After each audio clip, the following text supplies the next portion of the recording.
네, 일본 유람선의 격리도 오늘자로 해제가 되면서 승객들이 배에서 내리기 시작했습니다. 도쿄 고현승 특파원 연결해서 자세한 상황 알아보겠습니다. 자, 고 특파원, 그럼 오늘 몇 명이나 배에서 내린 건가요?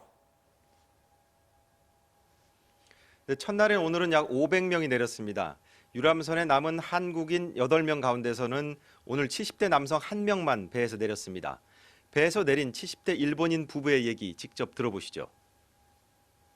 あまり出歩かないでおとなしくしてないかんかと思ってますけど、これでもやっぱり都市ですから病院にも行かなきゃいけないし。出たことで、一旦は安心だと思うんですが、もうその潜伏期間とかも含めて。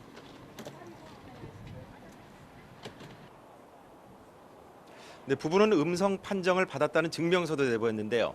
시내 버스를 타고 집으로 돌아갔습니다. 다른 승객들도 대부분 대중교통을 이용해 귀가했습니다.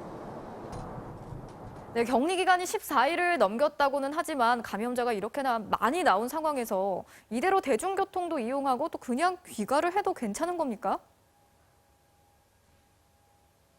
네, 일본 정부는 괜찮다는 건데 일본 안팎에서 비판이 잇따르고 있습니다.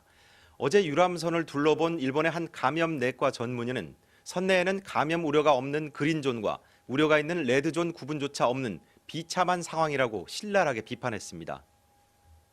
アフリカにいても中国にいても怖くなかったわけですが、ダイヤモンド・プリンセスの中はものすごい悲惨な状態で、心の底から怖いと思いました。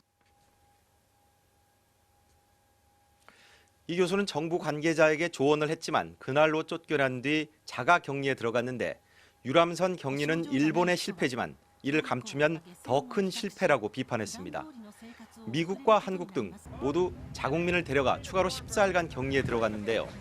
미국 질병통제센터는 유람선 승선자는 배에서 내린 뒤 14일간 미국 입국을 금지하기도 했습니다.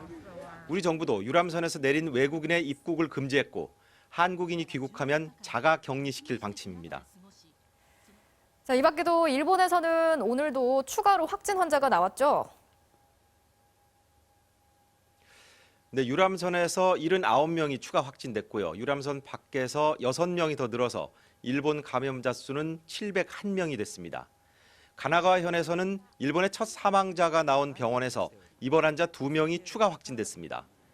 유람선 기항지였던 오키나와에선 정박 당시 승객을 태운 택시 운전사가 또 감염됐고 홋카이도에서도 감염자가 2명 늘었습니다. 지금까지 도쿄였습니다.